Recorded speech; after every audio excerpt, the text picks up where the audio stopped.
हाय, good evening everybody. शुरू करते हैं बेटा आज का सेशन। और आज हमारा सेशन है क्लास 208 नंबर क्लास वोकैब की, और शब्दों के साथ साथ वाक्यों का सम्मिश्रण और उनके साथ साथ अच्छे अच्छे idioms and phrases. Well, vocab Mantra day 29 जो हमारी बुक है उसका डे 29, उसका पहला शब्द आपके सामने मेरे साथ बोलेंगे सारे के सारे। बोले स्टैग्नेंट। शाबाश। क्या वर्ड है? स्टैग्नेंट। Stagnant, right. कोई भी चीज जो रुकी हुई होती है, जो रुकी हुई कोई भी चीज या रुका हुआ, उसे हम क्या बोलते हैं? स्टैग्नेंट। मच्छर कहाँ पैदा होते हैं? बहते हुए पानी में या स्टैग्नेंट वाटर में? स्टैग्नेंट वाटर में, राइट। तो स्टैग्नेंट का मतलब रुका हुआ। कहते हैं यार जिंदगी ना रुक सी गई है, तो कहते माई लाइफ, बोलो, has become stagnant due to the lack of goal. जिंदगी में कोई लक्ष्य नहीं है, इसलिए जिंदगी रुकी रुकी सी प्रतीत होती है। स्टैग्नेंट का मतलब रुकी हुई, राइट। तो स्टैग्नेंट, जैसे लॉकडाउन में, क्या लॉकडाउन में लोगों की जिंदगी फ्लोइंग थी, मूविंग थी?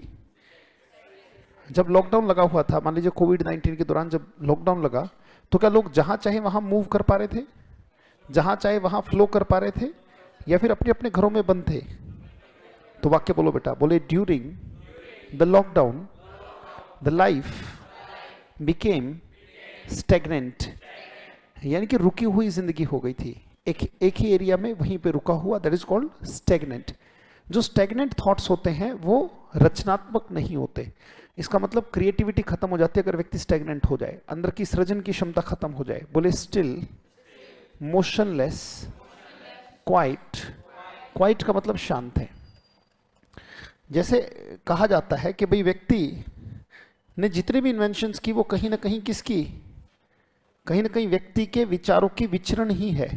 जैसे उसे गर्मी लगी तो विचार विचलित हुआ तो उसने एसी बना लिया। यस और नो? तो विचारों से विचलित होने से ही, सारे झंझावात से ही सारे आविष्कार निकल के आए हैं। व्यक्ति ने संघर्ष संघर्ष संघर्ष इतना देखा कि उसने उस संघर्ष से सफलता निकाल ली। Are getting? Not getting? Right. पैरों में कांटा धंसा तो उसने जूता निकाल लिया। यानी कि परिस्थिति में जब जब चीजें फ्लोइंग थी, मूविंग थी, तो चीजें निकल के आई। पर जब चीजें स्टैग्नेंट हैं तो बाहर के जगत में हम कुछ नहीं बनाते। हाँ, अंदर अगर हम स्टैग्नेंट है, क्या पता भगवान भी दिख जाए। अगर आंखें बंद करके हम अंदर स्टैग्नेंट है, वो तो मेडिटेशन की स्टेट है। Are getting? Not getting? पर वो भी बहुत सक्रिय होती है, वो मोशनलेस नहीं होती, अंदर बहुत सारी क्रियाएं हो रही होती हैं। बोले स्टैग्नेंट। स्टिल है, मोशनलेस है, क्वाइट है। बोले स्टेशनरी। और ए और ई का फर्क हम जानते हैं कि स्टेशनरी में अगर ई होता तो ऐसी दुकान जिसमें पेन और पेंसिल मिलते हैं, यानी कि स्टेशनरी किताबों की जो दुकान है जहां पर पेन पेंसिल, वो ई से आपको याद हो जाता है। पेन पेंसिल कहाँ मिलेगा? देखो इसमें ई में ई है ना, ये तो स्टेशनरी है, मतलब रुका हुआ, राइट। स्टेशन नाम क्यों होता है? जहां ट्रेन आके रुकती है उसका नाम स्टेशन क्यों है? क्योंकि ट्रेन उसके, मान लो ये एक स्टेशन है और ये एक स्टेशन है, इसके बीच में ट्रेन कैसी रहेगी? मूविंग। यस और नो? और स्टेशन पे आके कैसी हो जाएगी? रुक जाती है, स्टैग्नेंट हो जाती है, स्टेशनरी हो जाती है। इसीलिए उसका नाम क्या रखा जाता है? स्टेशन। ऐसी कोई भी जगह जहां कोई चीज आके स्टेशनरी हो जाए, मतलब रुकी हुई स्टेट में हो जाए, स्थिर हो जाए, उसको हम स्टेशन बोलते हैं बेटा। Are you getting? Not getting? जैसे कहते हैं पावर बूस्टिंग स्टेशन। क्या बोला? तो भाखड़ा से जहां बिजली बन रही है वहां से ट्रेवल करते करते करते करते इस बूस्टर तक आई, तो यहां पे क्या हुआ? उसको रोका गया, बूस्ट किया गया और फिर आगे भेजा गया। Are getting? Not getting? तो स्टेशनरी का मतलब स्टेशन, उसी से निकला है बेटा। और ई आर वाई, एक ही जगह ई होता तो ये एक दुकान जहां पर पेन पेंसिल कापी किताब आप खरीदते हो, राइट। स्पेलिंग याद कैसे होगा? ए है तो इसका मतलब रुका हुआ है, और अगर ई है तो वो दुकान जहां पेन पेंसिल या कॉपी किताब आपको मिलती है, स्टेशनरी शॉप पे। Are you getting? Not getting? और याद कैसे होगा? जैसे पेन की स्पेलिंग में ई है, पेंसिल में ई है, ऐसी स्टेशनरी में ई आ जाता है उस केस में, राइट। बोले इनएक्टिव। और इसका उल्टा देखो, फ्लोइंग और moving.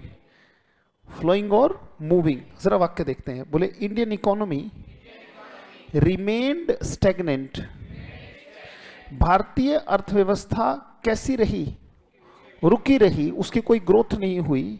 For many years, for many years, बहुत सारे सालों से। Because the government use to, और यूज टू का मतलब क्या है? किया करती थी। Use to support their blue eyed boys. Their blue eyed boys का मतलब क्या है? जो उनको अच्छा लगे सिर्फ वही, राइट जो उनको अच्छा लगे सिर्फ वही। ब्लू आइड बॉयज का मतलब जैसे आपके जो दोस्त हैं, आपके जो दोस्त हैं, एक बात बताओ, आपके पास 1 करोड़ रुपए है और कहे कि आपको बांटने हैं ये, तो क्या आप सबको समान बांटोगे या फिर अपने ब्लू आइड बॉयज को बांटोगे? ब्लू आइड बॉयज का मतलब है दुनिया में वो लोग जो तुम्हारे फेवरेट हैं, दुनिया में वो लोग जो आपको अच्छे लगते हैं। ब्लू आइड बॉयज का मतलब है किसी के भी फेवरेट पर्सन। क्या बेटा बात समझ में आई? जो फेवरेट पर्सन्स होते हैं, जो उसको अच्छे लगते हैं। पर सरकार तो सर्वजन हिताय सर्वजन सुखाय, ये सुनो, उसके लिए सरकार होती है। क्या सरकार के ब्लू आइड बॉयज होने चाहिए? सरकार तो सबके लिए होनी चाहिए और सबकी होनी चाहिए, ये सुनो। Because democracy is not for the blue eyed people, of the blue eyed people, are getting not getting, and by the blue eyed people. नहीं, democracy is of the people, for the people, by the people, right लोगों की, लोगों के लिए, लोगों के द्वारा, ना कि फेवरेट लोगों के लिए, राइट तो जो अपने अपने फेवरेट लोग, तो आपके हर एक व्यक्ति के अपने ब्लू आइड बॉयज होंगे, यस और नो? तो यहाँ पे ब्लू आइड बॉयज का मतलब क्या है? फेवरेट पर्सन्स, यानी कि वो व्यक्ति जो किसी के फेवरेट होते हैं, they are called what? Blue eyed boys. अब इस वाक्य को समझ के देखो बेटा, ऐसी ही कॉम्प्रिहेंशन आती है। This is the main part of sessions, कि वाक्य को समझने की कोशिश किया करो। कुछ एक कहेंगे कि सर वर्ड्स को याद करने से क्या होगा, कुछ एक बच्चे ये भी कहते हैं सर 4 ऑप्शन दिया करो ना। बेटा एक बात बताओ, जब आप न्यूज़पेपर पढ़ते हो तो क्या 4 ऑप्शन होते हैं? जब कॉम्प्रिहेंशन पैसेज पढ़ोगे क्या 4 ऑप्शन होंगे? आप कोई भी सेंटेंस पढ़ोगे 4 ऑप्शन होंगे? तो वाक्य को सीधा ही समझना बहुत जरूरी है, ना कि 4 ऑप्शंस के साथ समझना जरूरी है। Are you getting not getting? अब ये वाक्य समझना आपको कॉम्प्रिहेंशन या समझ को डेवलप करने में मदद करेगा। फिर से बोलो मेरे साथ, बोलो Indian economy remained stagnant for many years because the government used to support, और यहां पे एरर भी है, देखो देर आएगा या इट्स आएगा, क्योंकि गवर्नमेंट क्या होती है, दे या इट। एरर भी करने का मौका मिलता है, जैसे मैनी के बाद ईयर्स का ध्यान दिया, फिर गवर्नमेंट अपने आप को इट मानती है, तो यहां देर होगा या इट्स होगा?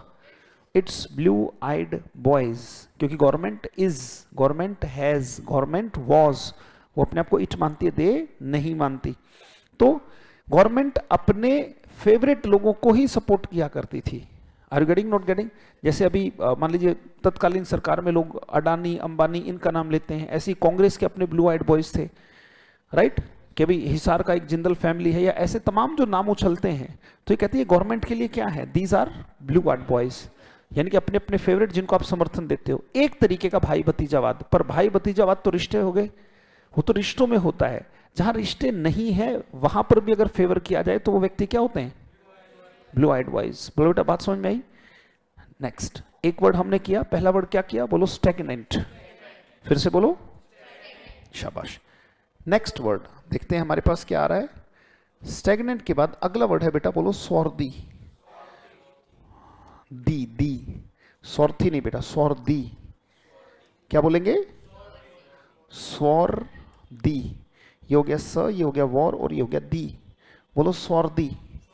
स्वार्थी का मतलब कहीं से भी अगर कोई चीज काली पड़ जाती है बेटा, हाँ कालापन, दैट इज कॉल्ड व्हाट? स्वार्थी। तो स्वार्थी साथ साथ याद हो जाएंगे बेटा वर्ड्स आपको, देखना बहुत साथ साथ चीजों को करते चलो। बोलो स्वार्थी। Having dark skin, having dark skin, कहीं से भी डार्क हो जाए स्किन, राइट कहीं से भी डार्क हो जाए। जैसे अभी कल की बात है, मेरा बेटा फुटबॉल खेलने के लिए जाता है, मतलब कोचिंग के लिए फुटबॉल की, तो 3-4 घंटे वो फुटबॉल कोच साहब उसको खिलाते हैं, मतलब कोचिंग लेता है। तो उसको थाई पे बॉल लगी होगी तो पूरा यहाँ पे क्या हो गया? बोलो स्वार्थी। पूरा फोर्स से बॉल आएगी तो थाई पे लगी, तो पूरा जहां पे भी बॉल लगी थी वो बॉल ऐसी कैसी पूरी छपी है, और वहां से नीला हो गया।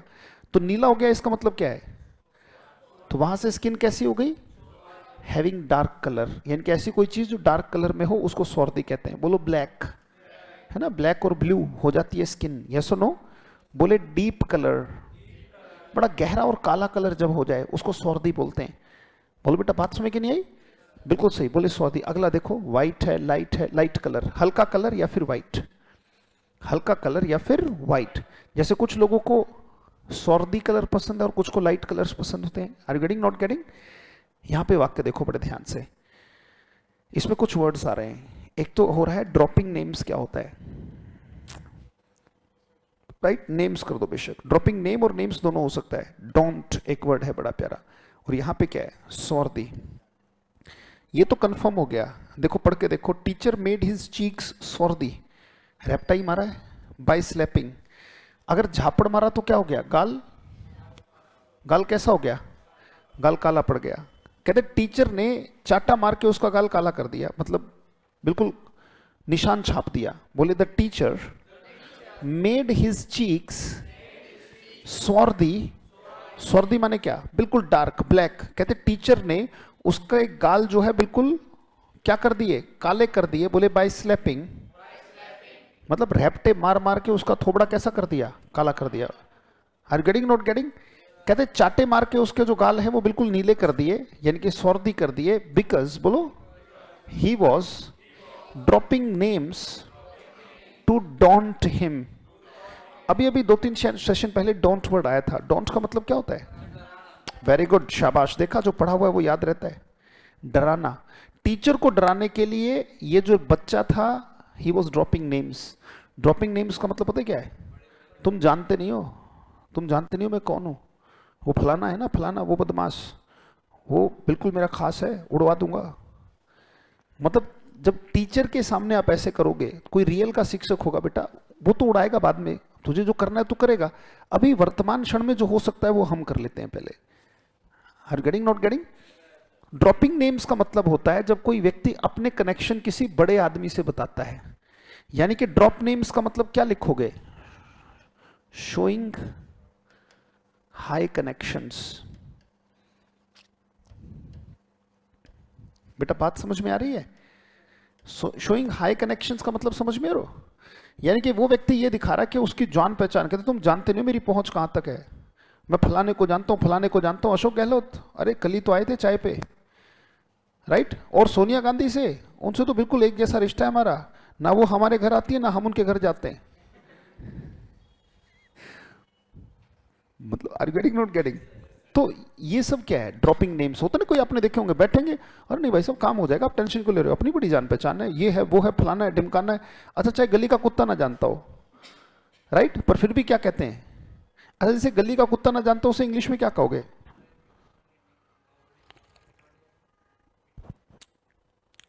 Known entity. वेरी गुड, शाबाश, कोशिश एटलीस्ट याद तो आ रही है, known entity, very good Shivam. बस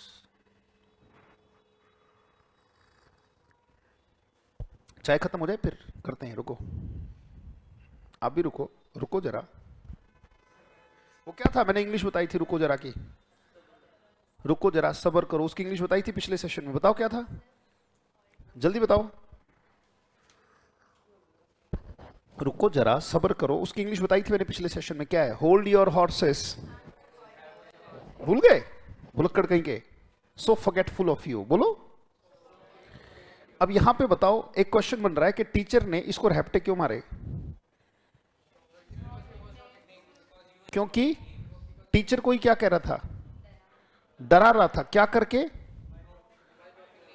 bye dropping names. Dropping names का मतलब आपके कानों में नाम डाल रहा हूं, अरे राहुल गांधी, अरे दीपेंद्र हुड्डा, अरे भाई साहब नरेंद्र मोदी, अरे भाई साहब जाते ही इतना सम्मान मिलता है, मैं एक बार पहुंच तो जाऊं, उनको पता लगे तो सामने बाहर ही खड़े मिलते हैं, मतलब ऐसी ऐसी बातें, इसका मतलब dropping names. Are getting not getting?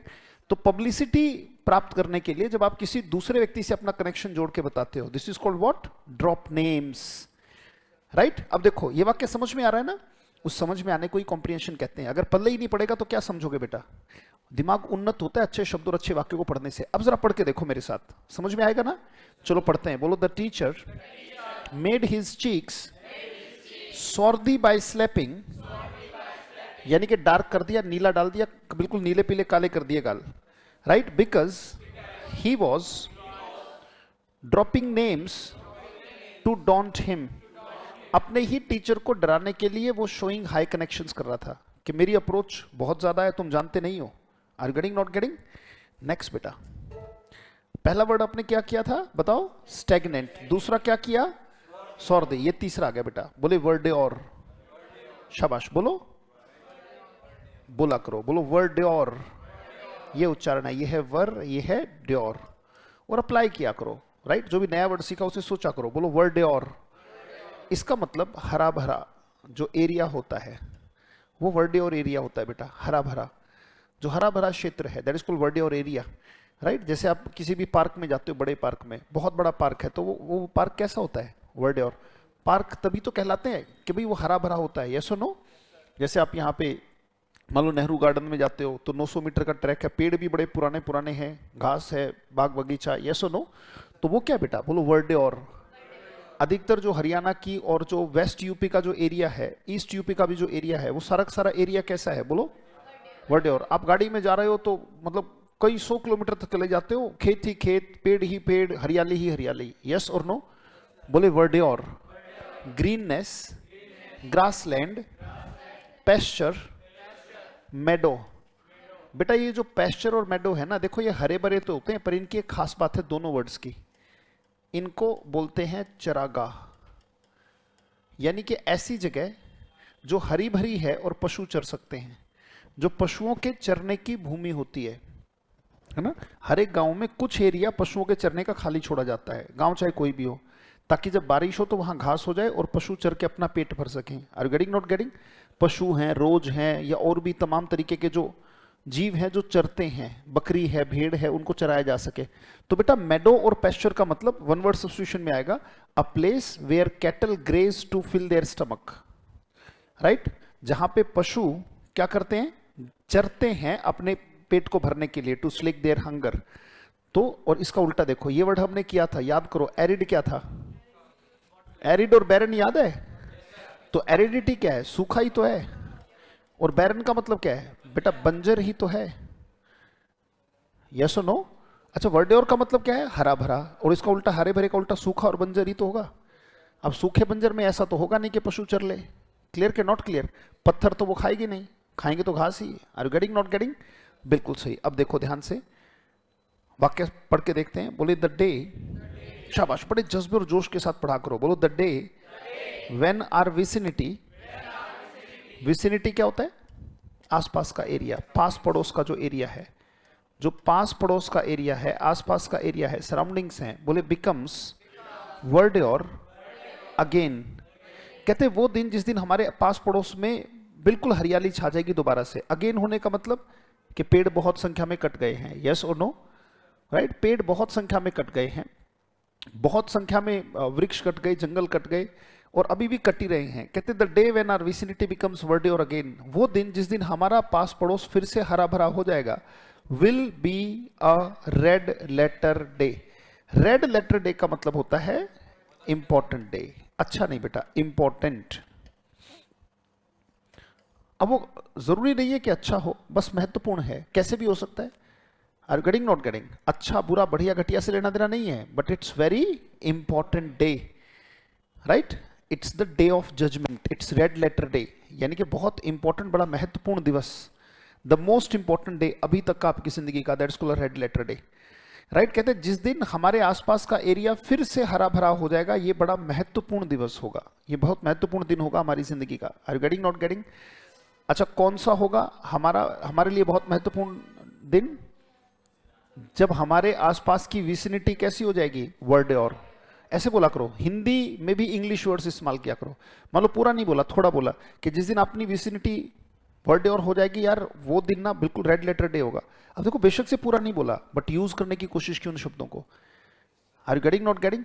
कहते हैं जिस दिन नौकरी लग जाएगी ना, that will be red letter day यार of my life, red letter day, right, important day. बोलो बात समझ में आई?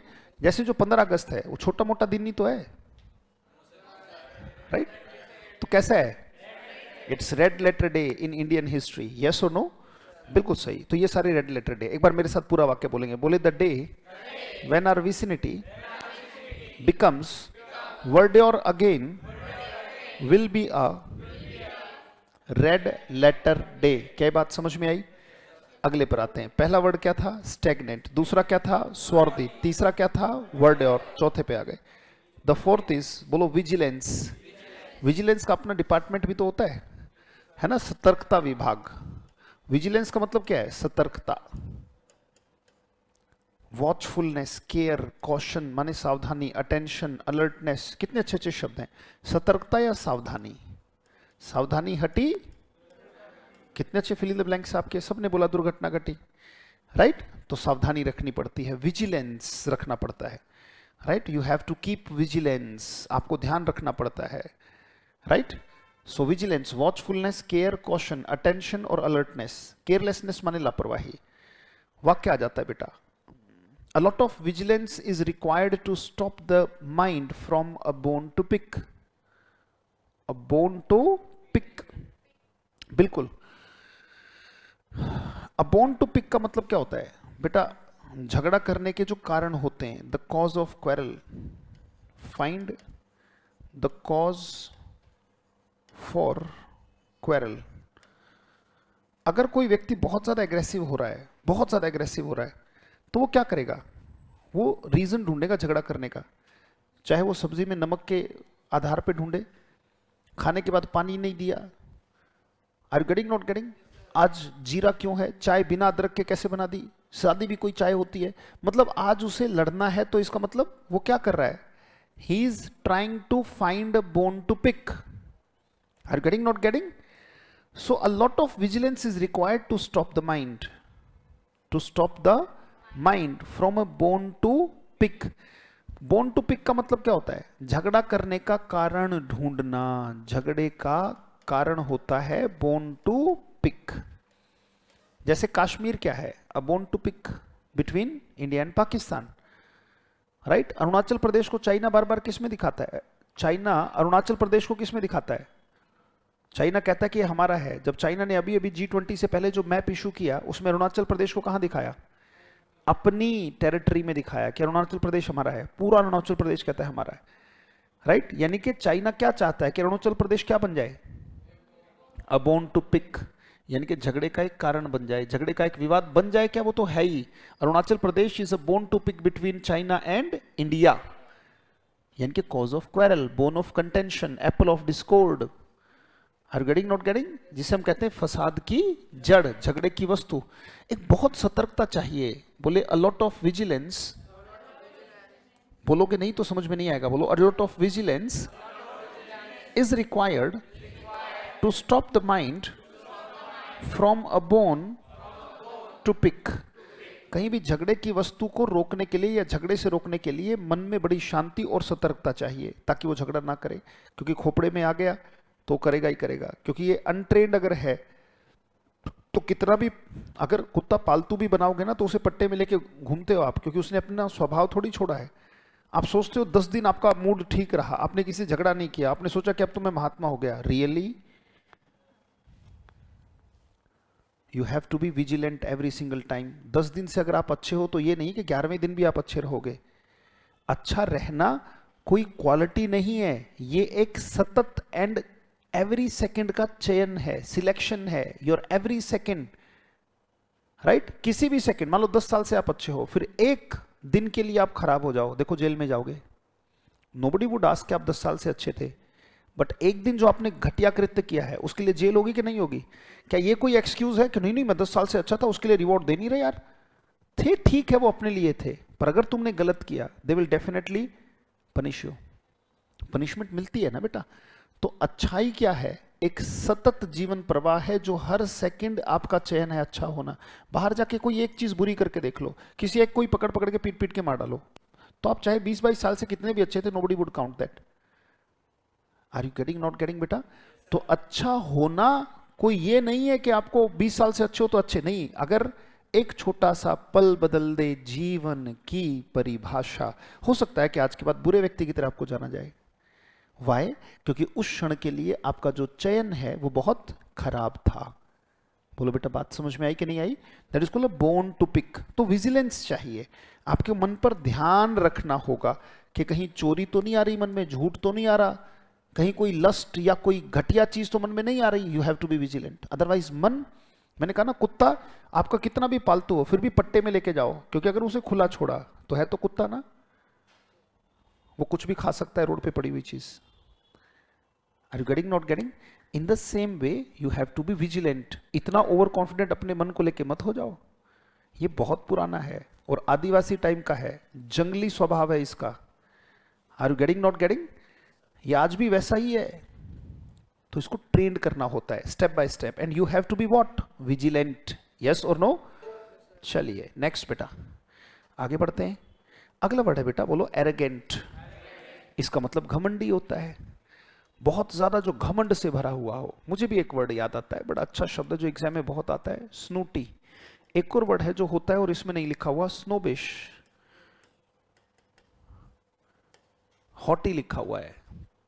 प्राउड या प्राउडी, प्राउडी भी बात वही है जिसमें बहुत ज्यादा प्राउड हो, एक्सेसिव, प्राउडी।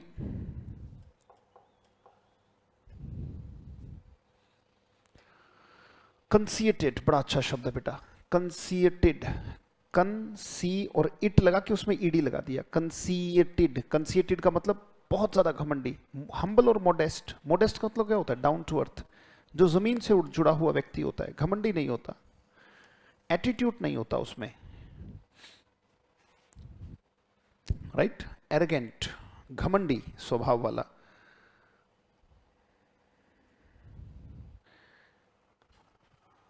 अब वाक्य कह रहा है कि that arrogant man lives at stone's throw, THROW, throw of my house.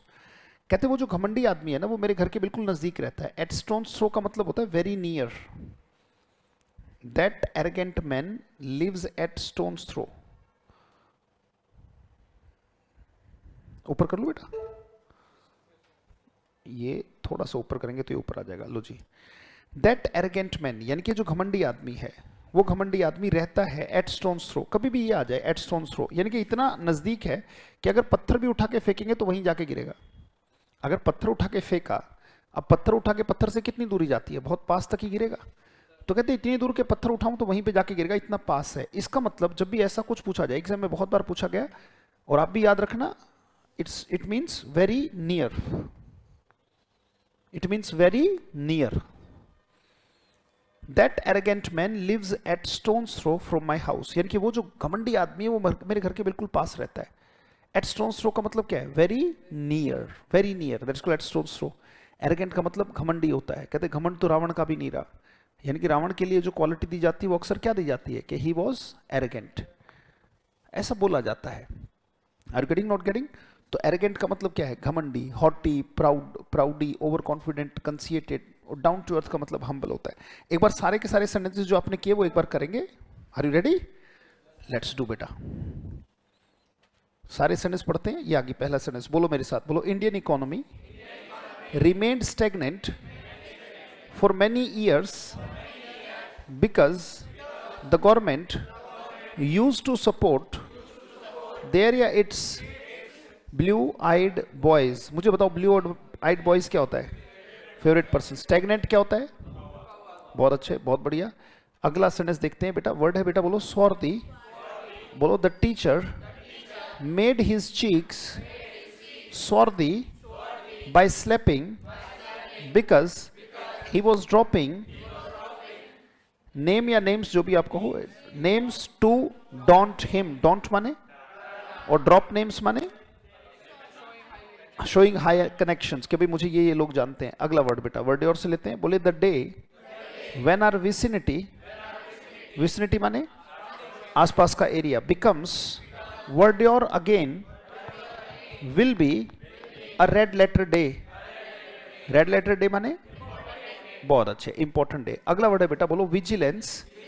ठीक है, इसका मतलब होता है अलर्ट रहना, राइट। बोले a lot of vigilance is required, बहुत सावधानी की जरूरत है, to stop the mind from a bone to pick, कि मन झगड़े का कारण ढूंढ ही रहा हो फिर भी बहुत सतर्क होकर वहां से निकलना। Are you getting, not getting?